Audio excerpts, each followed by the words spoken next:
My name is James Peniston, United States Air Force retired. In 1980, I was assigned to the largest tactical fighter wing in the Air Force at the time. I was stationed at RAF Woodbridge, England.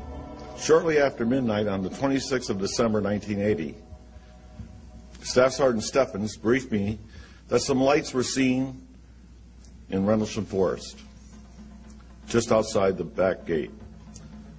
He informed me that whatever he seen didn't crash. He told me it landed. I then ordered Airman Kabanzak, A1C Burroughs, to respond with me off-site. That night, we were on Security 1, which was in charge of mobile security for the Woodbridge base, and we responded to Jim Burroughs' sighting of something out on the edge of the flight line. The controller on the radio broadcast over the air that go down and check out a possible UFO. There was a craft of some sort that was sitting just inside the tree line. When we arrived to the suspected crash site, it quickly became apparent that we were not dealing with a plane crash, or for that matter, anything else we've ever responded to. Burroughs would say to Jim Peniston, "Do you see that? Do you see what's out there at the edge of the trees?" It was just bright lights, you know, and the only way you can describe it is, I guess you'd call it an object. At that point in time, three of us had direct observation of the craft. I then asked Airman Kabanzak to relay the radio transmissions back to our control center. Burroughs and I proceeded towards the craft. The only noise we heard out in the woods was the noise of the animals. Just as Burroughs and I entered the tree line, the shape of the craft was defined. The closer we got, the more the white light dissipated, but what appeared was a triangular craft. When we approached it, it was, I say it measured probably about 9 feet long, maybe 6 feet high, a little higher, maybe 6.5 feet. The lighting emanated from the fabric of the craft, and it would actually move around. I mean, it would move. You'd have different locations where maybe a little blue lighting was going into it, or maybe a little red. And then there must have been some type of lighting underneath of it, because it silhouetted the aircraft itself. I went around and started doing a 360 walk around the area, recording my observations. I was looking underneath the craft like that. I had taken quite detailed notes on that. Type of aircraft still unknown. No apparent landing gear. No sound, but appears to be pulsating somehow. Yeah, it was pretty nerve-wracking. I mean, there's something there right in front of you. You don't know what it is. I would go ahead and feel the craft, which was warm. There was static electricity in the air. Very warm to touch. Identifying markings are on left front side.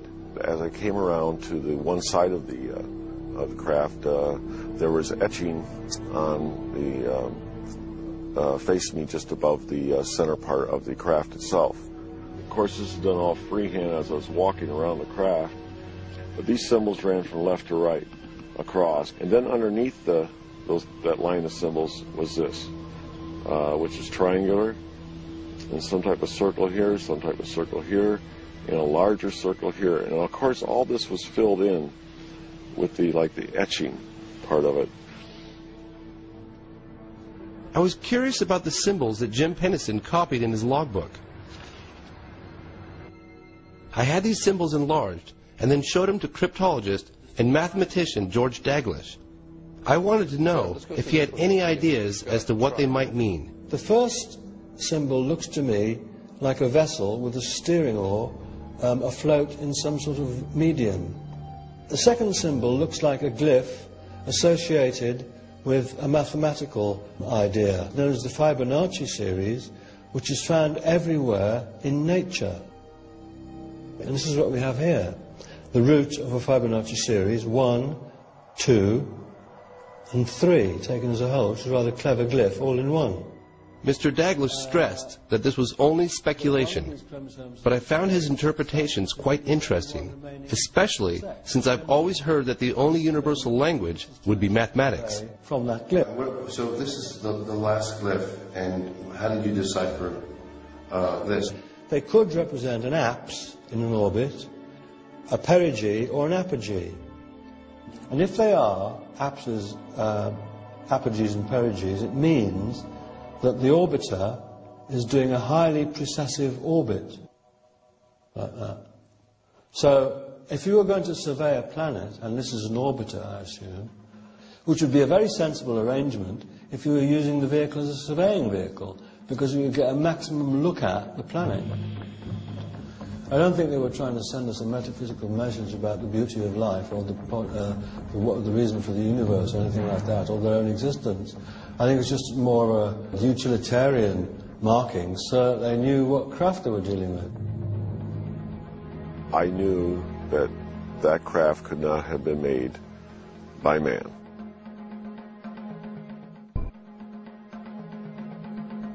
And then it started moving back in between the trees with absolutely no sound, no air disturbance at all.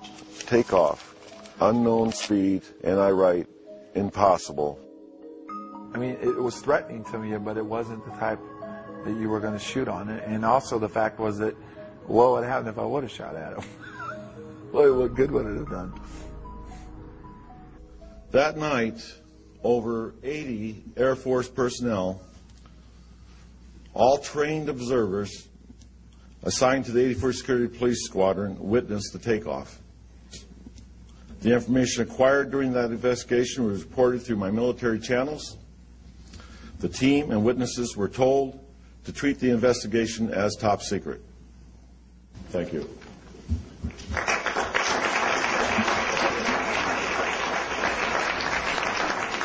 As the Deputy Base Commander, Colonel Charles Holt was in charge of the investigation when he, too, became a witness.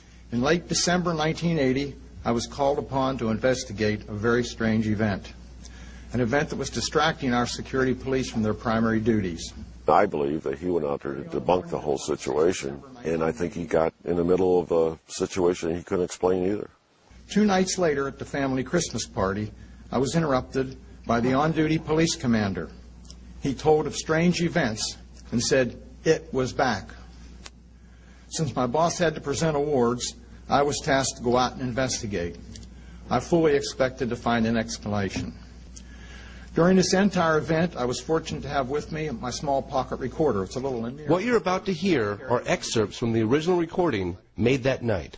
There's no doubt about it. There's some type of strange flashing red light ahead. There's yellow. I saw a yellow tinge in it, too.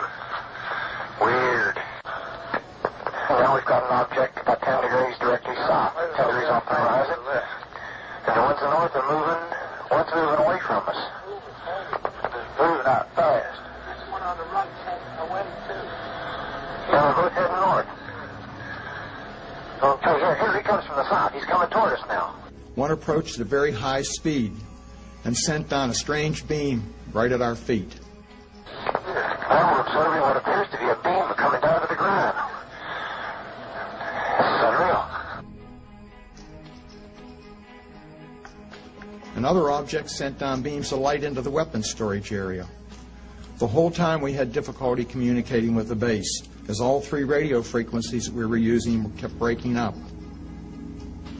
I have no idea what we saw that night, but I do know with great certainty it was under intelligent control.